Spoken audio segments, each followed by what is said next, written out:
est heureux d'organiser ce webinaire avec notre intervenant, Jules. Nous, les enseignants, apprenants et les francophiles, nous avons fait le meilleur usage possible de la situation actuelle de pandémie. Au cours des premiers mois, nous avons organisé plusieurs ateliers et webinaires. Nous sommes maintenant à la fin de l'année et nous nous sommes demandé pourquoi ne pas organiser quelque chose de différent, d'intéressant. Je profite donc de cette occasion pour souhaiter la bienvenue à Philippe. Bienvenue Philippe et bonsoir. Bonsoir, bonsoir Bidjan. Et merci d'avoir eu l'idée de ce webinaire très original. Et avec plaisir, merci. Et comme tout le monde sait, Philippe est l'attaché de l'Institut français Western Zone, mais il est à Mumbai actuellement et il est attaché pour la coopération de la française. Et bienvenue à Jules et Renata. Bienvenue. Bonjour, merci beaucoup. Bonjour. Merci beaucoup. Avec plaisir. Ça fait plaisir vraiment. Merci de nous avoir offert cette opportunité. Je suis vraiment très heureux d'être là avec vous. Donc merci à Indo French Hub et à l'Institut français d'Inde qui, eh bien pour nous, ça va être l'occasion de parler de la langue française et de la langue anglaise. Donc on va se faire plaisir aujourd'hui. Égal. Merci.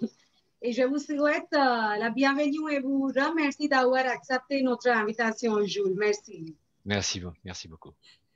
Et nous avons tous appris, enseigné et apprécié cette langue, mais comment est-elle née? Comment l'anglais et le français sont liés? Nous allons décoder tout cela aujourd'hui. Mais avant, j'aimerais inviter Philippe à nous faire part de son point de vue à ce sujet. À vous, Philippe. Point de vue, c'est un bien grand mot, mais je veux bien dire quelques petits mots d'introduction. Tout d'abord, remercier Jules pour nous avoir proposé en fait ce webinaire sur un thème très original, le français et l'anglais, vrais ou faux amis. C'est un sujet passionnant. C'est un sujet passionnant pour moi, qui suis à la fois spécialiste de français langue étrangère, mais qui ai commencé ma carrière comme professeur d'anglais en France, à Rochefort-sur-Mer. Et puis, je porte un nom, Guilien, qui a la même origine que le prénom William en anglais, qui a donné également Guillaume en français. Mais ce n'est pas très étonnant, puisque ma famille, depuis certainement très très longtemps, est originaire de l'ouest de la France et que cette région a longtemps été une possession du royaume d'Angleterre. Donc tout le monde connaît l'histoire de la conquête normande de l'Angleterre en 1066 et la mise en place d'une administration francophone par Guillaume II de Normandie, qui est plus connu sous le nom de Guillaume le Conquérant, et qui deviendra donc Guillaume Ier d'Angleterre. Donc c'est à cette époque que la langue normande, le normand, devient la langue parlée en Angleterre et au contact de l'anglo-saxon va devenir l'anglo-normand. La période qui m'intéresse particulièrement, moi, c'est le XIIe siècle, puisque c'est l'époque où le français influence encore plus la langue anglaise en devenant la langue de la loi et de la justice. Et pour moi, qui habite Poitiers depuis ma jeunesse, la ville de Poitiers, je suis très sensible à l'histoire d'Aliénor d'Aquitaine, qui fut la seule reine à être dans sa vie reine de France dans un premier temps, en étant l'épouse de Louis VII, et qui, à la suite de l'annulation de son mariage, a épousé Henri II Plantagenet et est devenue reine d'Angleterre. Et en devenant reine d'Angleterre, elle lui a fait un très beau cadeau. Elle lui a offert ma région, l'Aquitaine. Donc l'Aquitaine, ce qui fait que le royaume d'Angleterre, à cette époque, au XIIe siècle, s'étendait jusqu'aux Pyrénées, presque jusqu'en Espagne. Ce n'est ensuite qu'au XVIe siècle que l'anglais, ce n'est qu'au XVIe siècle que l'anglais, il faut le savoir, est devenu langue d'enseignement dans les prestigieuses universités d'Oxford et de Cambridge. Avant, la langue d'enseignement, c'était le français. Et il faut savoir aussi que jusqu'au début du XXe siècle, le français n'était pas enseigné à Oxford ou à Cambridge pour la simple raison que l'on considérait que pour entrer à Oxford ou à Cambridge, on devait parler français, on devait connaître le français. C'était pratiquement un prérequis. Voilà. Donc, je n'en dirai pas plus parce que je pense que Jules va vous dire plein de choses beaucoup plus complètes et beaucoup plus intéressantes et probablement plus drôles. Et donc, je vais lui laisser la parole. Merci Philippe.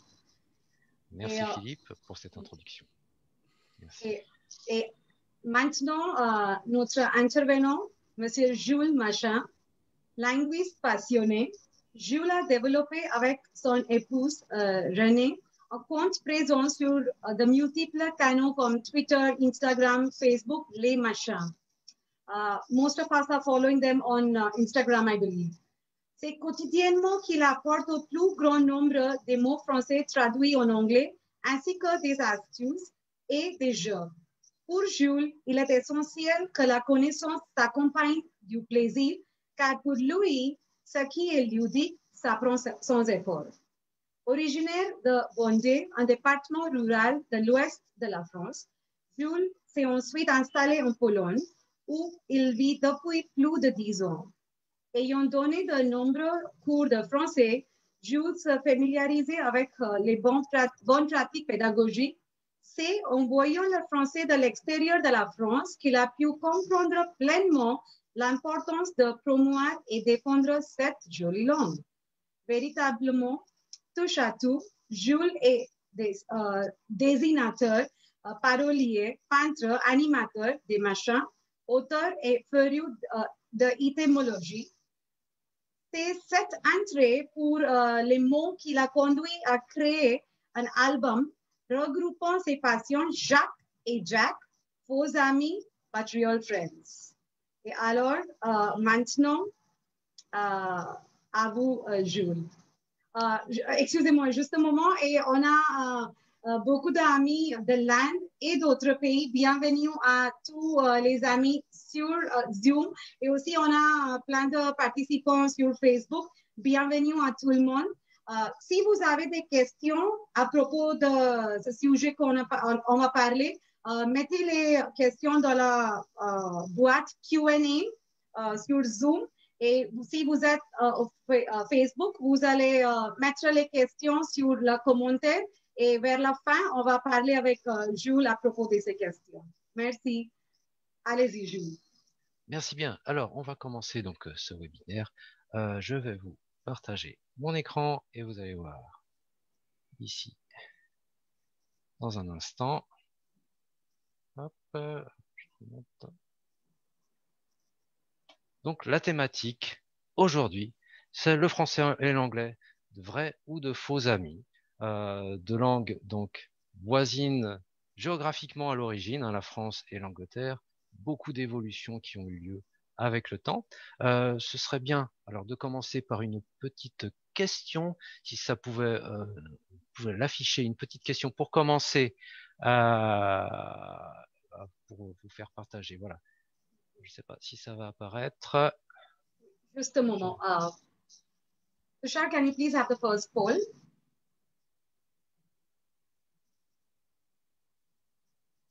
On va commencer par voilà, une petite question qui va vous, voilà, pour vous introduire un petit peu dans la thématique des vrais ou des faux amis. Les faux amis, c'est quelque chose notamment qui est intéressant au niveau des langues, parce que c'est un peu des pièges dans lesquels on peut tomber parce qu'il y a des ressemblances entre les mots, parce que les mots ont des origines communes ou pas. Alors, voici la question.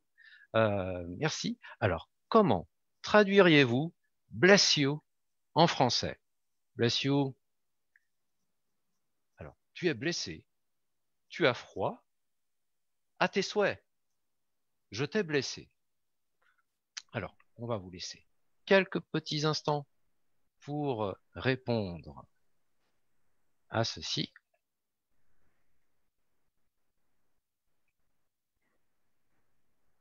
Jules, we have about 60% who voted. We just give them a few more seconds and then Encore we'll... quelques petites secondes. 3, 2, 1. Voilà. Alors, on va afficher le résultat. Yeah, another few seconds and we'll end it. We've almost got 85% of the attendance who voted. Encore, on monte encore un petit peu. On vous laisse le temps de réfléchir. Donc, comment traduiriez-vous bless you en français? Tu es blessé, tu as froid, à tes souhaits. Oh, et nous l'avons. Oh, et nous l'avons. Alors, les résultats, 91% pour à tes souhaits. 91%, c'est beaucoup. 3% pour tu es blessé, 2% tu as froid, 3% je t'ai blessé. Eh bien, voyons voir ici. En effet, vous avez bien répondu. 91%, c'est la bonne réponse. C'est bien à tes souhaits. Bless you, à tes souhaits.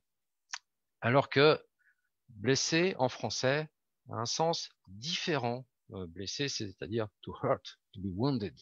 Donc, un faux ami. Donc, commençons voir un petit peu. Qu'est-ce qu'on va faire? Qu'est-ce qu'on va voir concrètement ici? Très brièvement, donc, je vais parler très brièvement des machins. Ensuite, je vais vous montrer le but de ce webinaire. On va développer un petit peu l'évolution des langues. Qu'est-ce qui a fait, d'où viennent les langues du coup en Europe? Quelle est l'influence de telle ou telle langue sur le français, sur l'anglais? Et historiquement, on aura une vue un petit peu globale. On ne va pas rentrer trop dans les détails, mais juste survoler l'histoire pour comprendre qu'est-ce qui fait que le français a eu une influence très importante sur l'anglais. Et à partir de là, une fois qu'on aura vu ceci, eh bien, on ira plus en détail sur le sujet des faux amis dont je vous ai parlé initialement. Et je vous parlerai ensuite de mon livre Jack and Jack qui justement parle de ça, les faux amis, avec de l'humour. Donc c'est parti, on commence. Alors, juste pour vous rappeler, donc les machins, ce qu'il faut retenir en fait, c'est avec mon épouse Renée, on était voilà tellement passionnés par la langue française qu'à un moment on pouvait pas garder cette passion pour nous. On avait besoin de la partager au plus grand nombre, et d'où l'idée de dire bah, peut-être on va faire, on va partager ça sur les réseaux sociaux. On va partager ça sur Twitter, sur Facebook, sur Instagram. Et c'est ce qu'on a fait. Et depuis, eh bien, on n'a pas arrêté. Depuis 2016, on fait ça tous les jours. Et c'est notre grande passion. Alors, le but de ce webinaire, eh bien, donc une présentation historique des deux langues avec l'influence du français sur l'anglais. Et on va voir aussi donc le phénomène des faux amis. Et pour vous, notamment en tant qu'enseignant, il y aura des choses intéressantes à retenir, je pense. J'espère, du moins, j'espère que ça va vous intéresser, puisque vous allez pouvoir mieux comprendre, eh bien, pourquoi telle langue est comme ça, telle langue est comme ça, et aussi avoir des anecdotes à raconter aux apprenants, parce qu'il y a beaucoup de pièges entre le français et l'anglais, des mots qui se ressemblent, et c'est bien de les connaître pour éviter de dire parfois des petites bêtises. Alors, on va continuer avec une nouvelle question encore. Alors, qui va, j'espère, bientôt s'afficher. Cette question, c'est sur le pourcentage approximatif, plus ou moins, de mots anglais qui viennent du français. Alors, on va essayer d'afficher la petite question ici. J'espère que voilà, ça va apparaître bientôt, la question. La voici. Donc, vous avez la possibilité de répondre ici. Quel est le pourcentage, plus ou moins, de mots anglais qui viennent du français. 5%, 15%, 30% ou 50%. Je vous laisse voter, je vous laisse choisir la réponse qui vous inspire le plus.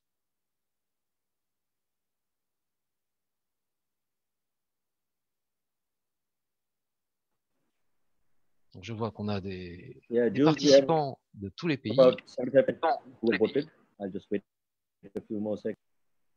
Encore quelques secondes, le temps de choisir.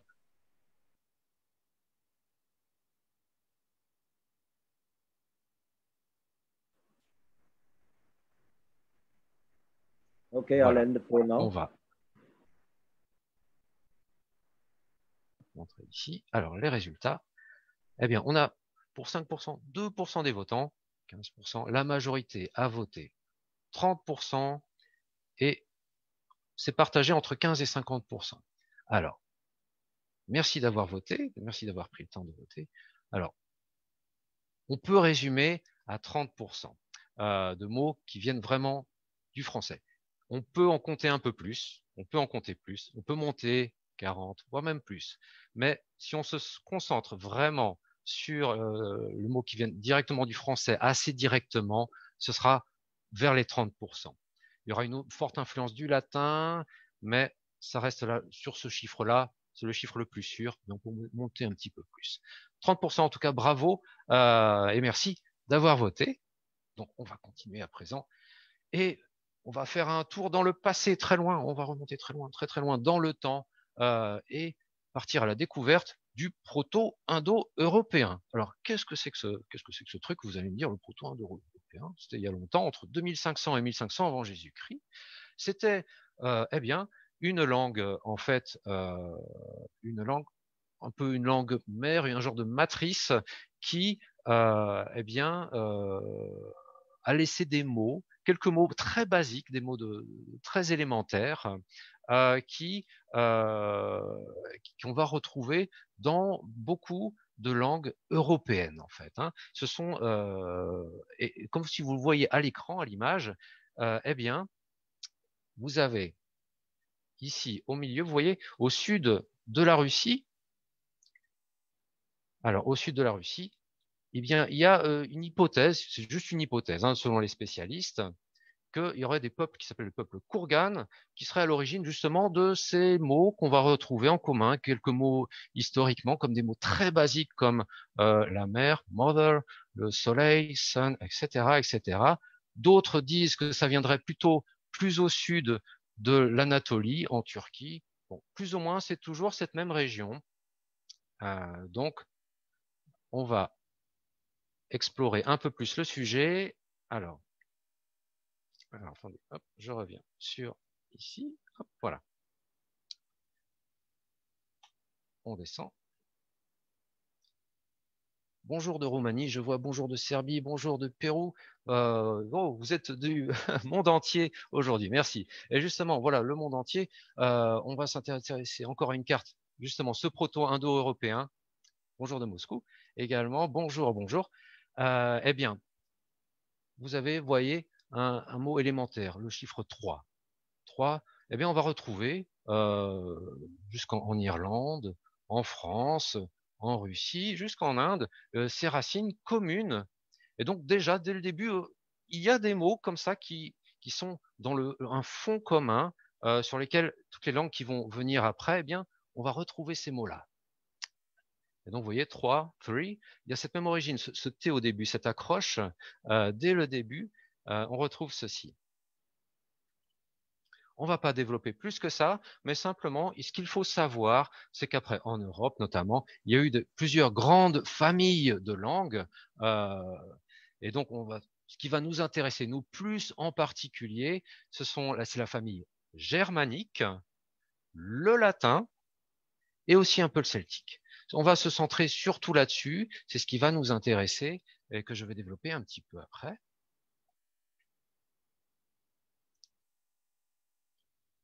Alors, ici,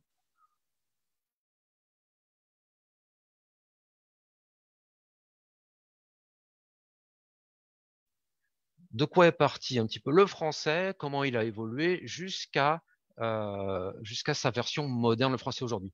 On part vraiment du latin, qui a évolué au gallo-romain, de l'ancien français, du moyen français. Vous voyez, ça s'est fait par étapes. On n'est pas arrivé tout de suite au français moderne. C'est un processus très progressif qu'une langue évolue, arrive jusqu'à ce qu'elle est aujourd'hui. Et donc, pareil pour l'anglais. L'anglais, lui, est parti plutôt d'origine germanique, là où le français parle plutôt du latin. Et on a évolué, hein, donc jusqu'à l'anglo-frisson, le vieil anglais, le moyen anglais, l'anglais moderne. Là encore, beaucoup d'étapes avant d'arriver à ces langues que l'on connaît aujourd'hui, le français moderne, l'anglais moderne. Eh bien, ça a évolué. On va voir ensuite, encore un petit peu plus loin. Pour le français donc a eu cette forte influence du latin. Pourquoi? Comment? C'est simple. C'est l'Empire romain qui a envahi la Gaule, hein, alors la Gaule qui s'appelait à l'époque la Gaule, pas la France. C'était un ensemble plutôt de peuplades avec des dialectes différents, plutôt, sur un fond linguistique celtique. Les Romains sont arrivés avec la conquête des Gaules et eh bien ils ont apporté le latin.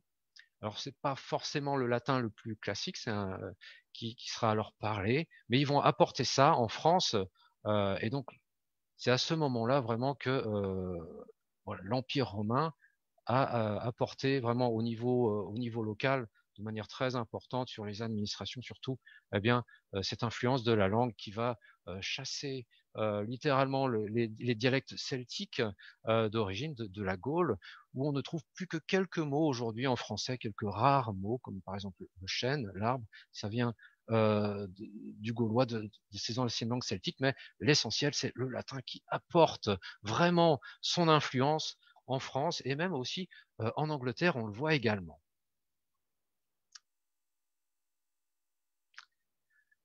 Et donc maintenant, on ne va pas faire dans le détail, mais juste voir. J'ai pris une date, voilà, une date symbolique parce que c'est un chiffre rond, l'an 1000. L'an 1000, juste pour se dire, eh bien, qu'est-ce qui s'est passé jusque-là, où on en est en l'an 1000? Eh bien, la France, la Gaule qui était donc sous influence de Rome, de l'Empire romain, l'influence latine, eh bien, l'Empire romain, lui, s'est effondré. Il n'a pas tenu éternellement.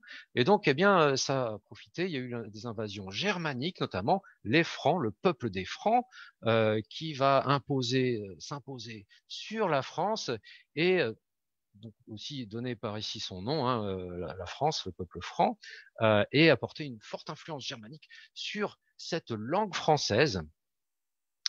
Et on peut, voilà, la France d'alors va se diviser, si vous voyez sur la carte à côté, en différents dialectes, avec le dialecte d'Oil, en principe celui-là qui va nous intéresser le plus. Il y a aussi le dialecte d'Oc et encore d'autres provençaux qui nous intéressent un petit peu moins dans l'immédiat.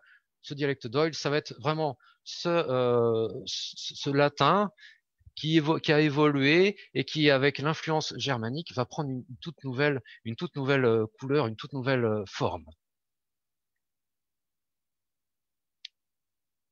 En Angleterre, l'an 1000, alors, c'est encore autre chose, puisque l'Angleterre a été souvent divisée en plein de petites portions de terre, avec chacune son pouvoir, avec une influence à la base celtique à l'origine, mais il y a eu beaucoup d'invasions, notamment nordiques, notamment germaniques, les anglo-saxons, hein, qu'on peut situer au nord de l'Allemagne et vers le Danemark, qui vont bien apprécier d'aller s'installer sur les bonnes terres d'Angleterre.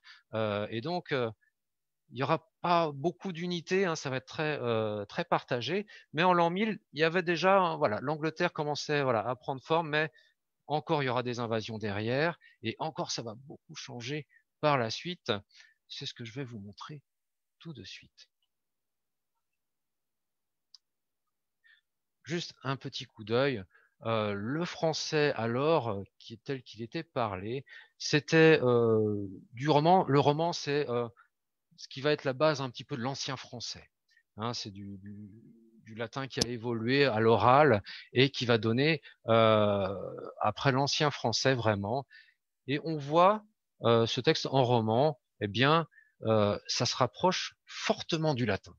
On retrouve dans ces mots, hein, anima, comme ça, buona, on retrouve l'influence du latin, mais ce n'est déjà plus du latin.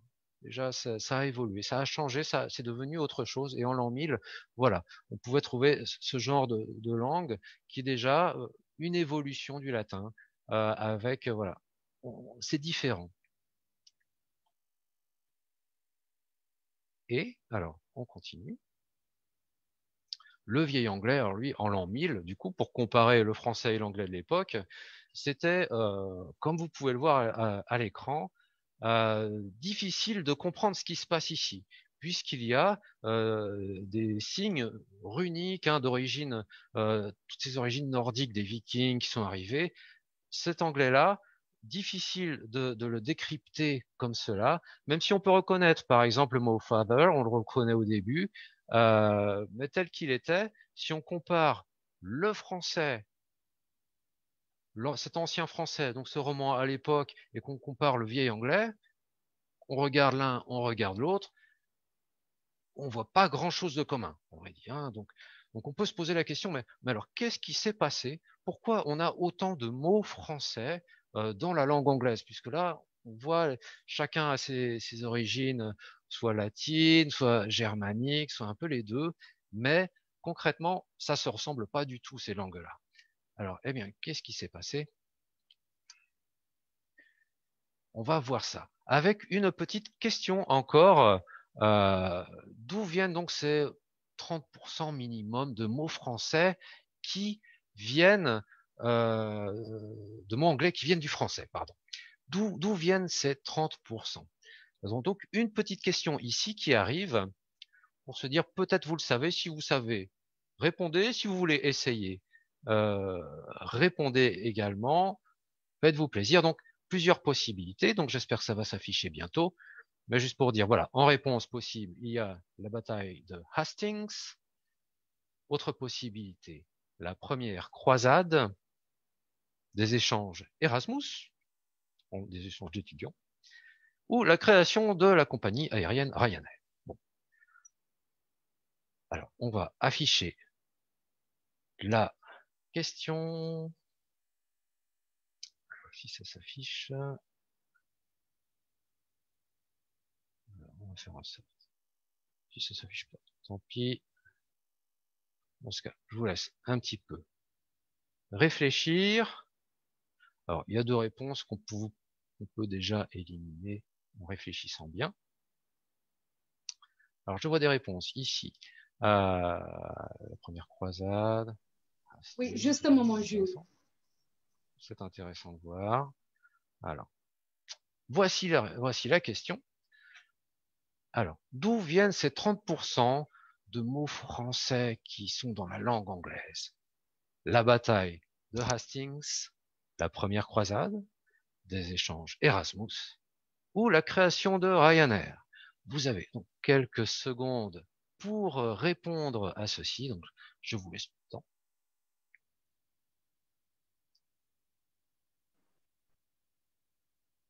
We'll give it a few more seconds, Jules. About 70% have voted. Encore quelques secondes. D'où viennent ces 30%? La bataille de Hastings, la première croisade, des échanges Erasmus ou la création de Ryanair. Okay, I'll end the poll now. Alors, on va voir ce que vous avez répondu. Alors, une majorité pour la première croisade, la bataille de Hastings, 30%, des échanges Erasmus, 16%, création de Ryanair, 3%. Eh bien, on va voir ceci. Eh bien, c'est en fait la bataille de Hastings en 1066.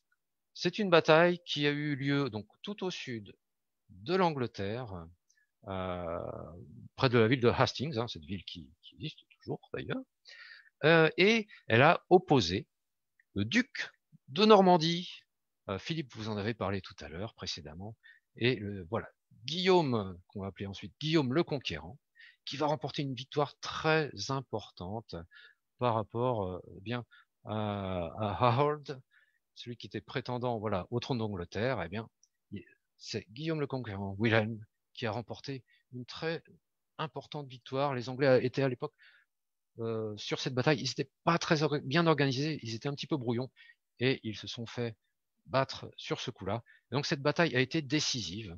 Elle a été décisive, eh bien pourquoi? Parce que voilà, Guillaume le Conquérant, ici, vous voyez, le duc de Normandie, en étant duc de Normandie, ce titre-là, il n'était pas roi de France, hein, mais il était une personne très importante disposant de pouvoirs importants et d'une forte influence, notamment au niveau local, et qui a pu se monter une armée, notamment, et eh bien, grâce à cette bataille de Hastings, il a pu prétendre au trône d'Angleterre, car il était à l'origine, à la mort du roi précédent, il y avait un petit doute sur qui allait être le roi, et lui, il pouvait en faire partie, il avait légitimité à prétendre au trône d'Angleterre, et donc il a pris les armes, il a motivé des troupes, il a convaincu des gens, notamment en leur promettant des terres d'Angleterre, qu'ils puissent avoir des seigneuries locales. Et donc, cette victoire importante, Guillaume le Conquérant prend le contrôle ici de l'Angleterre, et chose très importante, eh bien, il va apporter eh bien, le français en Angleterre. Alors, c'est pas le français moderne d'aujourd'hui, mais c'est le français de l'époque, et il va du coup imposer eh bien, au niveau administratif, hein, au niveau de la cour, des élites, cette langue française va s'imposer naturellement ici, et du coup, fortement influencé le vieil anglais local, alors que l'Angleterre était très très disparate à l'époque, hein, au niveau des langues. Il y avait le vieil anglais notamment, il y avait du celtique, il y avait du saxon, parce qu'il y avait des lords saxons, des seigneurs saxons qui eux avaient apporté cette langue germanique. Il y avait aussi du latin au niveau des églises, de l'ecclésiastique. Donc il va y avoir une unité un petit peu linguistique qui va commencer vraiment à se former en Angleterre grâce à cette arrivée de Guillaume le Conquérant, qui, eh bien, en prenant contrôle de la cour d'Angleterre, impose voilà cette langue française. Et donc c'est la grande rencontre entre le français et l'anglais, et c'est là qu'essentiellement beaucoup de mots du langage français vont être intégrés du coup en l'anglais. Et donc le vieil anglais, lui, l'ancien anglais, il va évoluer vers une forme de moyen anglais, sous cet intitulé-là. En prenant un exemple ici d'un texte ici, on peut voir que si on se rappelle par rapport à cet ancien anglais, ce texte qu'on a pu voir tout à l'heure, ici, on peut reconnaître déjà des mots qu'on va trouver aussi en français. On peut voir, par exemple, si on regarde engendered, engendré, inspired, inspiré, mélodie, des choses comme ça, tender, tendre, l'influence de ce français de l'époque sur l'anglais va se faire sentir au fur et à mesure des siècles.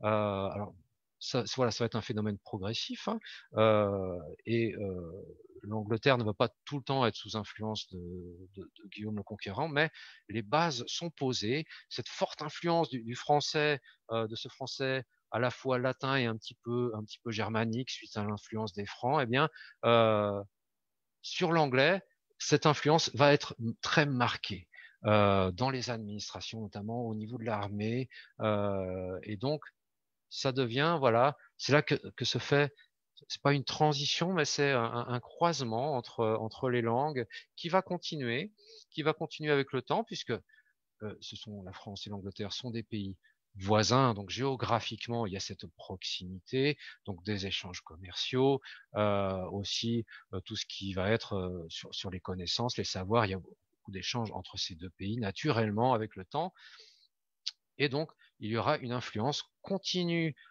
du français sur l'anglais, mais aussi de l'anglais sur le français.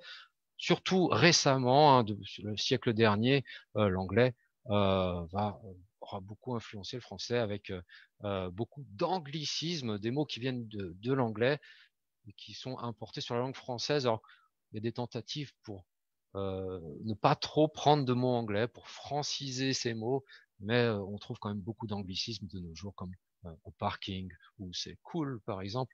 Beaucoup de choses comme cela. Alors, pour une partie des mots, donc la signification d'origine de ces mots, comme quand le français est arrivé en Angleterre, la signification est restée, mais parfois elle a aussi évolué. Elle a évolué en français, elle a évolué en anglais. Ce qui a constitué, du coup, à créer des faux amis entre les deux langues. Alors, qu'est-ce que c'est que ces faux amis, hein? Je vous en ai parlé un petit peu tout à l'heure. Eh bien, ce sont des mots de deux langues différentes, des mots qui se ressemblent beaucoup, mais dont le sens est différent, en fait. Ces mots, voilà, l'apparence d'être, c'est la même famille, c'est la même chose, mais pas forcément. Et on a donc différents types de faux amis. On va regarder dans le détail ce que c'est. On a les mots qui sont apparentés, c'est-à-dire qui ont une origine commune, et on a des différents types de faux amis. Donc, ils peuvent être des faux amis complets, qui ont un sens vraiment différent, ça n'a pas le même sens, malgré les apparences.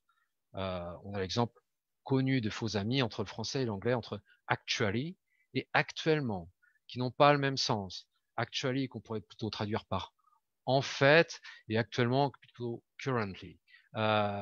L'origine est la même, hein, c'est du latin actualis, mais il y a une évolution avec le temps qui fait que le sens n'est plus le même. On a aussi les faux amis partiels, donc en opposition à ceux qui étaient complets, on a ceux qui sont juste partiels, qui ont donc des sens communs, mais aussi des sens différents à la fois. Par exemple, apology, apologie. En français, faire l'apologie de quelque chose, c'est louer quelque chose, vanter quelque chose. On peut retrouver ce sens en anglais, mais en anglais, il y a ce sens de all apologies. Je m'excuse, par exemple, quelque chose comme ça. Et ici, on a une partie donc commune entre le français, mais aussi des sens différents. Donc ça, c'était pour les mots apparentés. Et on a les mots dits faussement apparentés, car dans certains cas, les faux amis, c'est le fait du hasard, en fait. C'est juste une coïncidence que ces mots se ressemblent, parce que ces mots n'ont aucune origine commune, hein, mais juste à l'écrit, ils peuvent se ressembler, ou à l'oral, le son peut être similaire.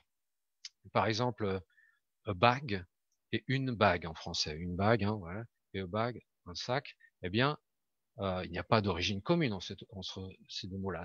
Ils ne viennent pas du même mot.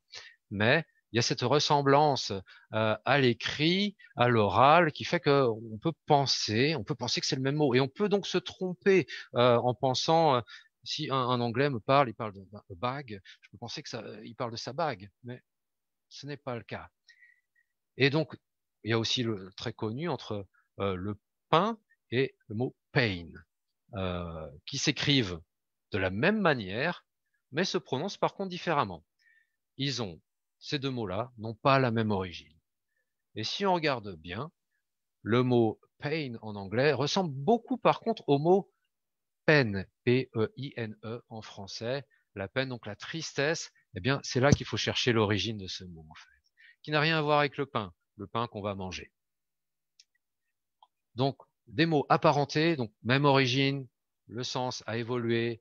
Parfois, ils ont gardé le même sens un peu, mais le sens a pu changer aussi. Et des mots faussement apparentés, où c'est plus là le fait du hasard. Et on va voir plein d'exemples de ceci, des illustrations. Et pour ça, je vais vous parler justement de Jack and Jack, faux amis, but real friends. C'est en fait un petit comic, une BD que j'ai faite par rapport aux faux amis entre le français et l'anglais. Et je vais vous en montrer plus en détail. Donc ici, à gauche, le brun, c'est Jacques, le français. Et à droite, c'est Jack, l'anglais. Alors, tous les deux, ce ne sont pas des experts en langue. Jacques comprend moyennement l'anglais. Jack comprend moyennement le français. Voilà, ils ont une compréhension assez médiocre, basique. Donc, c'est plus facile pour eux de se faire avoir, de tomber dans le piège, des faux amis. On va voir un exemple ici de faux amis. Un faux ami complet, c'est le mot sensible, sensible. Alors ici, Jacques dit, c'est fou, un client m'a demandé des informations sensibles sur mon entreprise, j'ai refusé. Et donc, Jack ne comprend pas. If I were you, I would give sensible information, it's important. D'où la surprise ensuite de Jacques. Mais tu as une curieuse conception des affaires et de la loyauté. Alors j'espère que voilà, vous avez compris. Mais ici, le faux ami, sensible et sensible, les deux mots sont pareils entre l'anglais et le français, hein, à l'écrit, sensible, sensible, mais le sens n'est pas le même. En français, sensible, on va le traduire plutôt par sensitive. Et le sensible anglais, c'est plutôt quelque chose comme raisonnable, convenable, bien adapté. Donc, en effet, c'est important de donner des informations bien adaptées. On va continuer donc ici. Pourquoi c'est comme ça? Eh bien, par l'intermédiaire du français, quand voilà, donc, la conquête de l'Angleterre, eh bien, ce mot du latin sensibilis, qui a des sentiments perceptibles. Et c'est au XVe siècle hein, que le mot anglais, du coup, a pris un sens de raisonnable.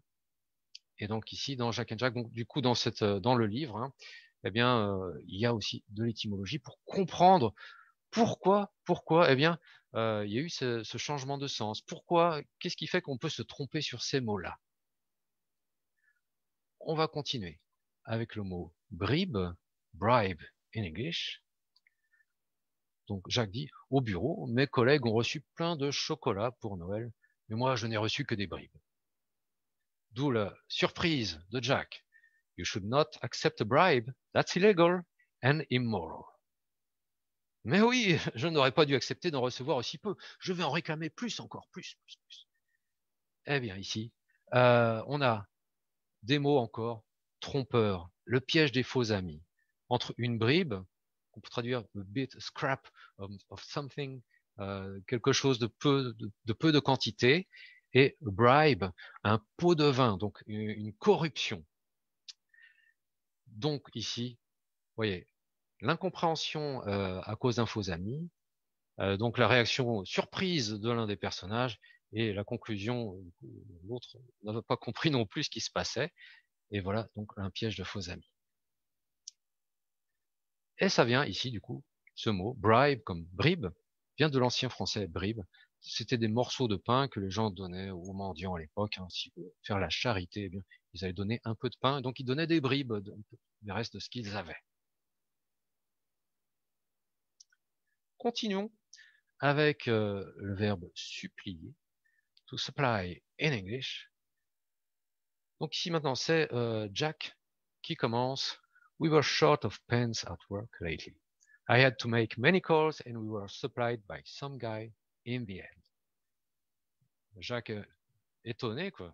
Tu demandes aux gens de te supplier. Quel genre de monstre es-tu? Donc Jack répond, I don't see any problem. It's his job to supply us after all. Supplier en français, c'est to beg. Please, something. Supply in English, c'est fournir quelque chose, approvisionner, to stock, apporter des fournitures. D'où ici encore une incompréhension. Attention, quand on supplie quelqu'un en français, ce n'est pas comme to supply in English. Rien à voir entre ces deux mots-là. Eh bien pourquoi c'est comme ça? Parce que supplier en français vient du latin supplicare, se plier sur les genoux, prier. Donc vraiment, voilà, demander quelque chose humblement. Là où l'anglais, le mot anglais to supply, vient de l'ancien français, du coup, faire le plein, qui vient lui aussi par l'intermédiaire du français, du latin. Et donc on a des mots qui se ressemblent encore, mais dont le sens n'est pas le même. Alors on va continuer. Encore quelques-uns. Alors, je vous montre ceci. Le mot cave, cave. Les mots très courts, bon, forcément, plus dans les mots courts, souvent, il va y avoir des ressemblances. Et ici, la cave, ces mots se ressemblent à l'écrit, pas forcément à l'oral, mais il y a quand même, on peut se tromper. Donc ici, Jacques dit, aujourd'hui, mon ami Paul va me montrer sa nouvelle cave à vin. Très bien. Jacques, lui, fait une petite blague, parce que le mot cave en français, voilà, on peut comprendre que c'est pour le vin, mais il fait une petite blague. Your friends own a cave? Is he some kind of prehistoric man?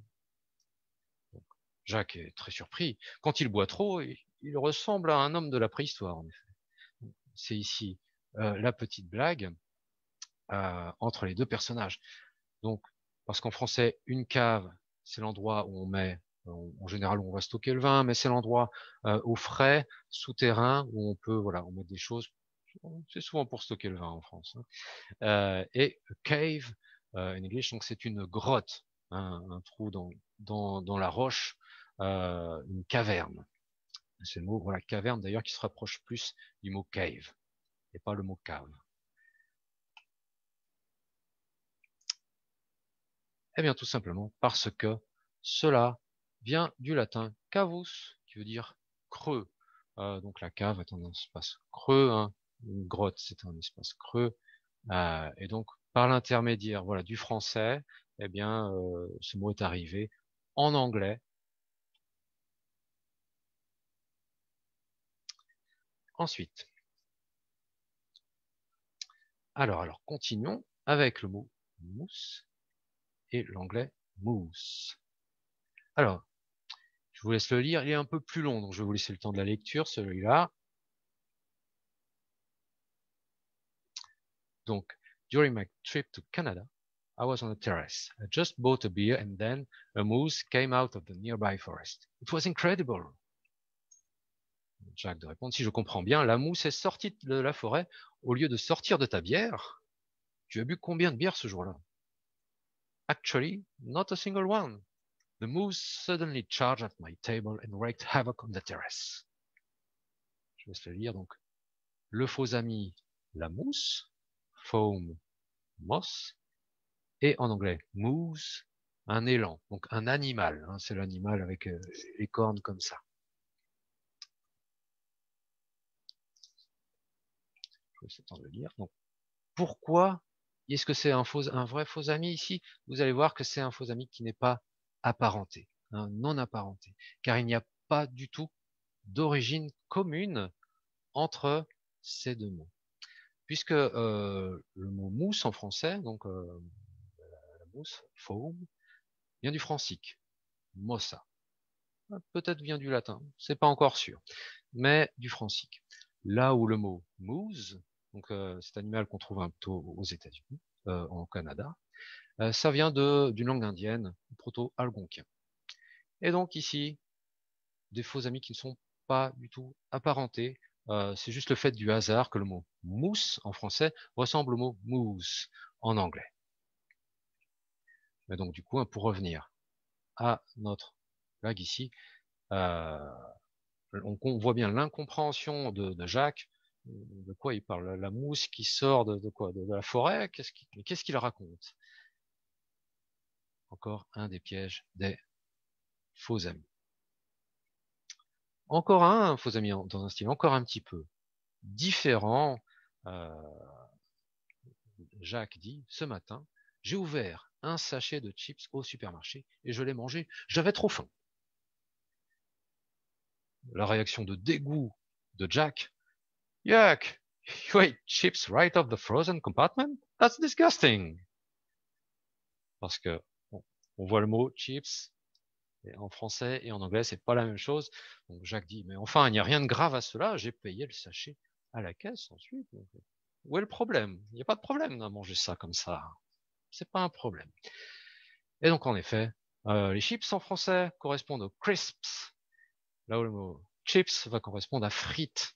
Donc c'est évidemment, si vous allez au supermarché et que vous prenez un sachet de frites surgelées, que vous les mangez comme ça fait un peu bizarre quand même. Ça fait un petit peu bizarre, on ne va pas s'en cacher.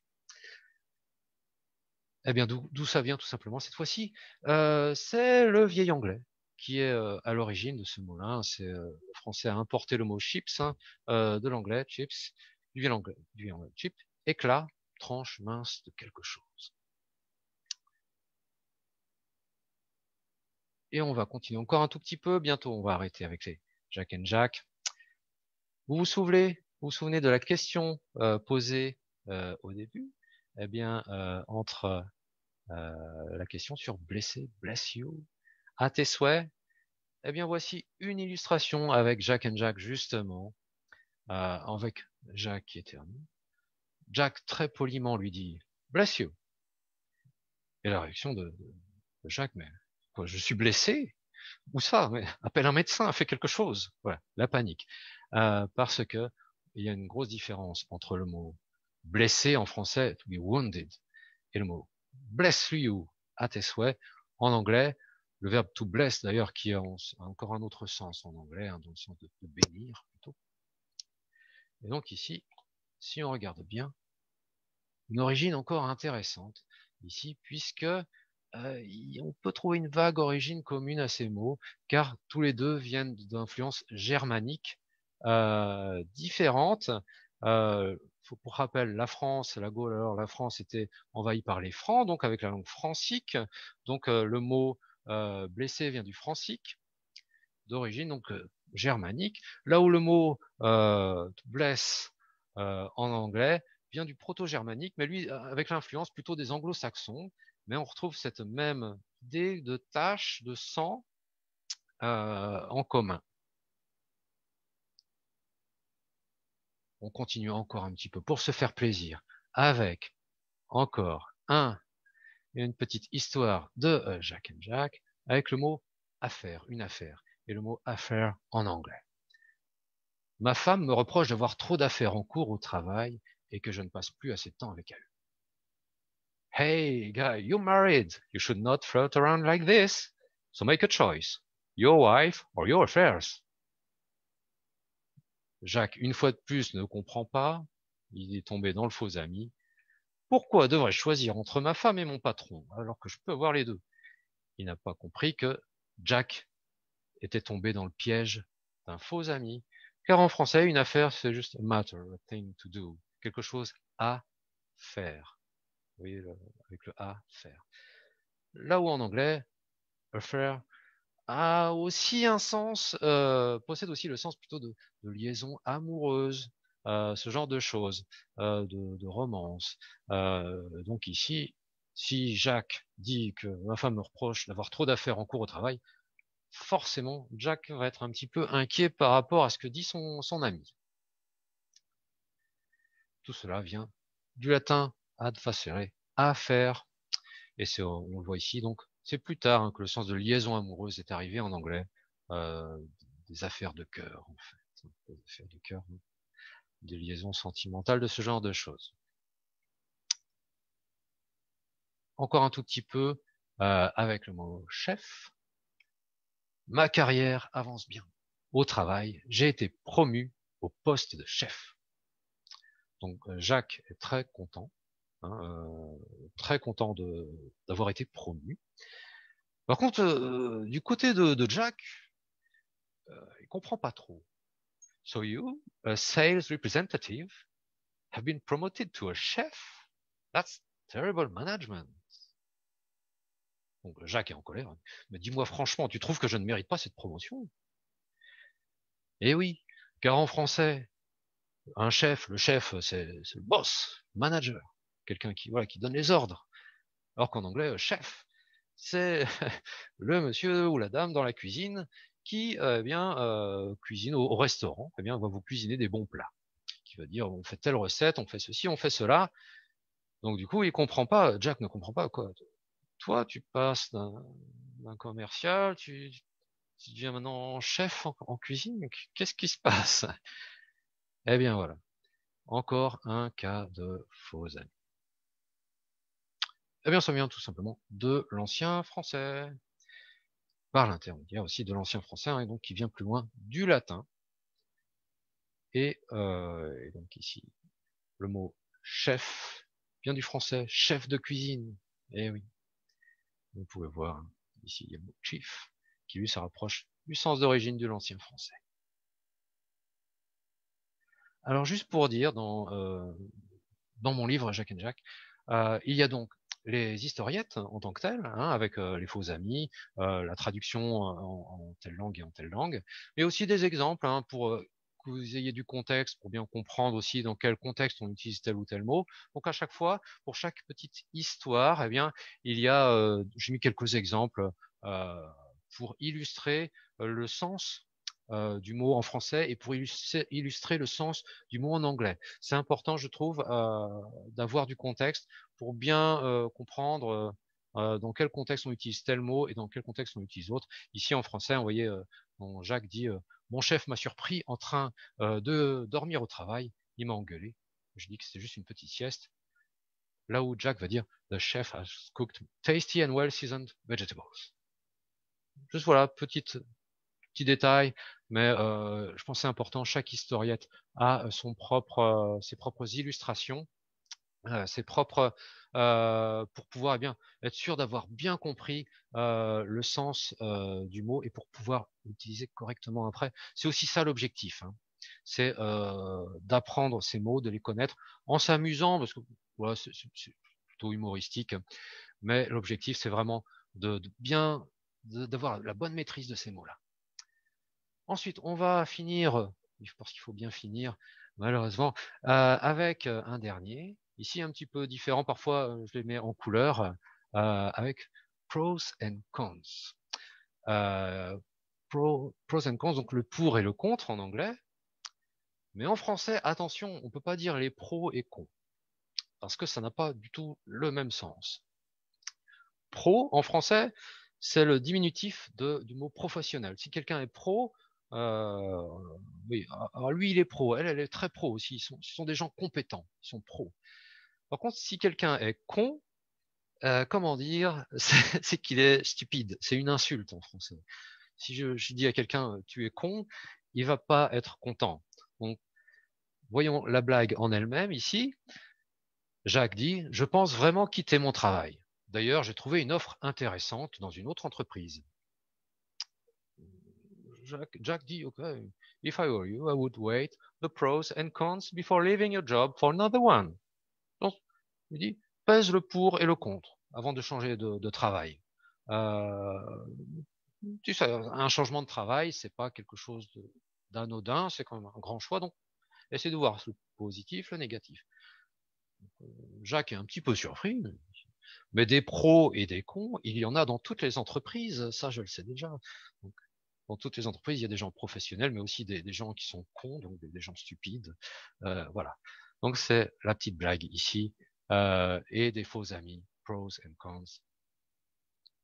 Et donc le pour et le contre, du coup, quelqu'un pose la question, quels sont les mots pour dire pros and cons en français? C'est le pour et le contre, ou en général, on peut le dire comme ça. On peut peser le pour et le contre. Mais il faut pas dire le pro et con, sinon les gens vont se dire oh c'est bizarre ce que tu dis là. Voilà. Donc ici, bon, si vous êtes intéressé, comme vous avez participé à ce webinaire, eh bien vous serez justement récompensé avec une super offre pour Jack and Jack. C'est un livre numérique hein, en PDF. Vous pouvez le trouver ici sur le chat, le lien. Et donc, juste pour vous dire, voilà, c'est une bande dessinée, certes, des histoires très courtes. Hein. C'est un bon moyen d'apprendre le vocabulaire parce que je ne l'ai pas mis à l'écran, mais aussi la traduction de tous les termes de vocabulaire qui peuvent poser souci. Donc vraiment plein de choses pour apprendre. Donc plein de petites histoires à ce niveau-là. Et donc du vocabulaire à apprendre. Un bon moyen donc de connaître ses faux amis, parce qu'il y en a plein, il y en a beaucoup hein, entre les langues, entre les faux amis qui sont apparentés, ceux qui ne sont pas apparentés. Donc le simple fait du hasard, parfois il y a des mots qui se ressemblent parce que voilà, parce que c'est comme ça. Il n'y a pas qu'en français hein, d'ailleurs. Hein.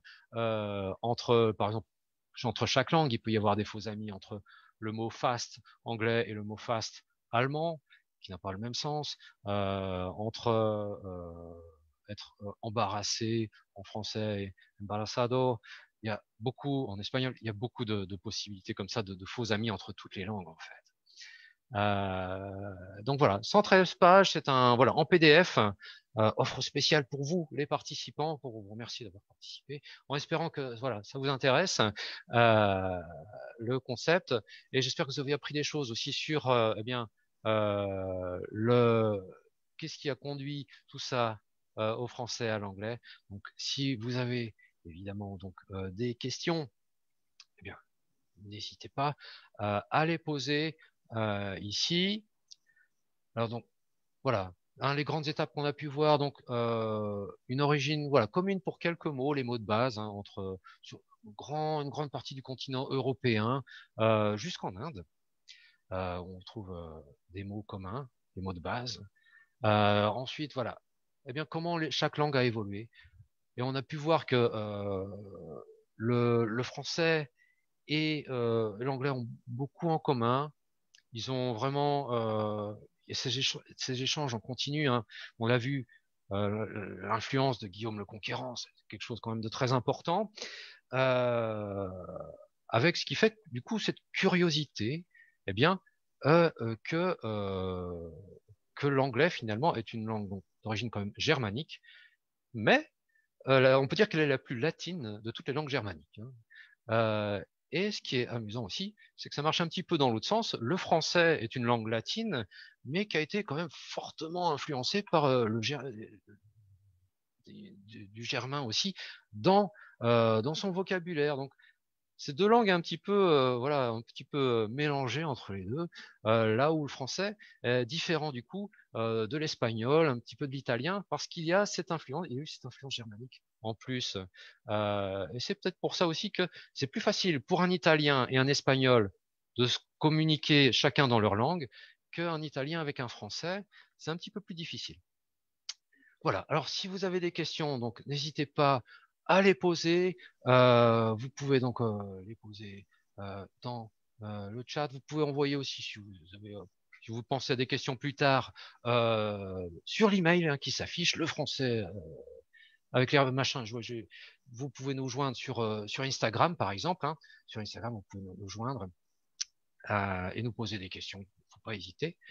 Merci bien d'ailleurs pour tous vos remerciements. C'est moi qui vous remercie. Vous avez été attentifs. C'est vraiment aimable de votre part. Vous avez participé aux questions que je vous ai posées et vous avez globalement bien répondu. Donc je suis fier de vous. J'espère que vous avez appris des choses intéressantes. Et donc si vous avez des questions, n'hésitez pas dans le chat, évidemment. Oui, Jules, dans la section Q&A, si vous pouvez cliquer, il y a une question. Oh. Oui, oui. J'ai pas vu, oui. Q&A, je prends. Et il y a une question par Andy qui est d'Indonésie. Je voudrais te poser une question concernant... vous avez lu? Ah oui, tout à fait. Oui, voilà, je suis dessus. Donc, entre le français et l'anglais, en fait, l'anglais a donc c'est 30% plus ou moins de mots communs, mais il y a le latin qui a apporté une influence en plus sur le français, mais aussi sur l'anglais. Donc, on peut monter ce chiffre à beaucoup plus en pourcentage. Alors, ce qu'il faut noter, c'est que au niveau de la grammaire, évidemment, il y a des différences. On parle ici quand même essentiellement du vocabulaire, même s'il y a quand même le français a quand même eu son influence sur l'anglais de manière très générale. Voilà. Je ne sais pas s'il y avait d'autres questions. Alors, on va partager la présentation et on la partagera. On va voir faire en sorte de la partager. Voilà. Donc, j'espère que dans tous les cas, ça vous a plu. Oui. Il y en a beaucoup qui nous ont demandé si on va partager la présentation. Oui, demain, vous aurez un mail avec le lien de cette présentation. Et aussi, si vous voulez acheter le livre Jacques et Jack, dans le chat, on a mis le lien. Et aussi, demain, dans l'email, il y aura un lien pour le livre. Voilà. OK. Et Jules, quelle belle façon de passer notre dimanche soir avec vous. Et je suis sûre que, comme moi, tous les participants ont beaucoup appris de ce webinaire. Et apprendre une langue et connaître son origine est tellement intéressant. Oui. Jules, merci à vous pour une Merci. présentation aussi impressionnante. Nous l'aimons beaucoup. Et pour, je répète encore une fois, pour ceux qui souhaitent avoir le livre, Jacques et Jack, nous avons mis le lien dans la chat et Jules a eu la gentillesse de nous l'offrir à un prix spécial. Et aussi, Jules, nous avons avec nous Renata. Nous vous invitons Renata à partager quelques mots. Bonjour, je ne sais pas si vous m'entendez bien. Vous Oui. m'entendez bien? Oui, oui. On entend. Super. Ok. Je ne sais pas quoi dire en fait, parce que moi, je participé un tout petit peu à la relecture de cette œuvre. Je dois avouer que Jules a eu beaucoup de temps et beaucoup de patience. Et pour moi, c'est l'un de mes livres préférés maintenant. Parce que vraiment, il y a beaucoup de choses drôles. Et je suis enseignante. Et souvent, je vois que mes élèves, ils ont du mal avec certains mots. Par exemple, le verbe demander, voilà, en français, c'est... Voilà, le sens il est plus léger qu'en anglais. Et souvent, mes élèves, voilà, c'est tombe ici, où il y a les verbes reposer ou rester, voilà, rester plutôt. Donc, souvent, moi, je donne à mes élèves ces historiettes pour qu'ils comprennent mieux, pour qu'ils apprennent la différence. Donc, en tant qu'enseignante, voilà, moi je peux dire en tant qu'enseignante, c'est très utile, mais en tant que la personne qui aime les langues, bah, c'est fan, il faut le dire. Je vois parce que parce que moi je suis plus attentivement à la discussion, vu que je ne fais pas la présentation. Les prix est en dollars, mais je pense parce qu'il y avait des gens qui achetaient en Europe, donc c'est possible d'acheter en euros. Et je sais que quelqu'un posait la question, est-ce qu'il y a un autre livre à propos français et espagnol? C'est plutôt à Jules de préciser ce futur projet. Justement, il y a un autre Jack and Jack qui est quasiment prêt, qui va sortir dans les mois à venir. Mais j'aimerais bien aussi m'aventurer sur d'autres territoires et notamment d'autres langues. C'est vrai que les langues d'origine, voilà, les langues romanes ont beaucoup en commun et donc des faux amis, l'italien, l'espagnol. Il y a des choses intéressantes à voir ici aussi. Donc un jour, peut-être quelque chose à ce niveau-là. Ce sont des projets. En tout cas, il y a un nouvel album de Jack et Jack qui sortira d'ici, je pense, quelques mois, avec encore d'autres gags et d'autres mots, des faux amis, d'autres pièges, voilà, qu'il faut connaître pour ne pas tomber dedans. Voilà. Merci Renata pour votre bel mot ici, un beau mot. Et Philippe, vous avez quelque chose à ajouter? Ben, juste quelques mots pour remercier Jules pour cet exposé très, très complet de linguistique historique et comparée. Donc, c'était vraiment très, très intéressant et à la fois plein d'humour, très drôle. Donc, effectivement, sur des mots qui peuvent poser problème et parfois aboutir à des situations comiques lors d'échanges entre francophones et anglophones. Donc, merci de nous alerter un petit peu sur ces faux amis pour qu'ils deviennent de vrais amis. D'ailleurs, c'est vrai que bon, c'était voilà, la grande thématique et ce qui est intéressant juste brièvement, c'est que bon, la France et l'Angleterre, on peut pas dire que ce sont des pays amis. Il y a toujours une rivalité entre les deux pays, historique. Ça fait partie du chose.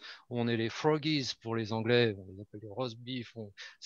Mais globalement, linguistiquement, il y a eu quand même vraiment beaucoup en commun et entre les deux pays, il y a eu beaucoup d'échanges, ce qui fait que il y a quand même quelque part cette amitié entre les pays, mais qui a généré du coup aussi ces faux amis dans la langue.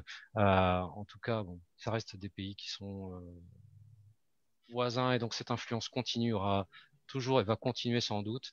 Même si aujourd'hui c'est l'anglais qui est la langue dominante au niveau mondial, on va dire la lingua franca pour l'essentiel des échanges. Mais le français a encore son mot à dire, le français a encore encore largement parlé, largement utilisé, et du coup, c'est utile aussi, c'est bien de connaître le français pour mieux comprendre l'anglais, et inversement. Parce qu'on voit les évolutions des mots. On se dit, mais pourquoi ces mots ont évolué comme ça? Pourquoi ils ont tel sens? Et quand on connaît les deux langues, on constate à l'utilisation, on constate que, eh bien, il y a quelque chose en commun. On voit ces choses communes et on se dit, il y a quelque chose, si on remonte le temps, on va trouver pourquoi. C'était aussi ça, c'est ça qui m'a guidé en fait à créer Jack and Jack à l'origine, de me dire, mais c'est moi en commun, il y a quelque chose, je vais essayer de faire quelque chose avec. Voilà, c'était ça aussi, ce qui m'a guidé là-dedans. D'accord. Et maintenant, on a vers la fin. Alors, un grand merci à vous, Philippe, pour d'être parmi nous aujourd'hui.